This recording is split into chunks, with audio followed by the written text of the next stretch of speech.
ولا يحسبن الذين كفروا أنما نملي لهم خير لأنفسهم إنما نملي لهم ليزدادوا إثما ولهم عذاب مهين.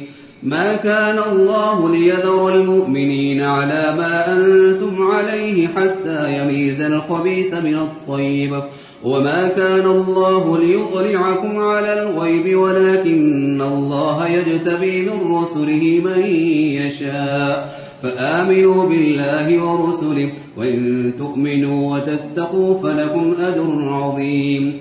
ولا يحسبن الذين يبخلون بما آتاهم الله من فضله هو خيرا لهم بل هو شر لهم سيطوقون ما بخلوا به يوم القيامة ولله ميراث السماوات والأرض والله بما تعملون خبير.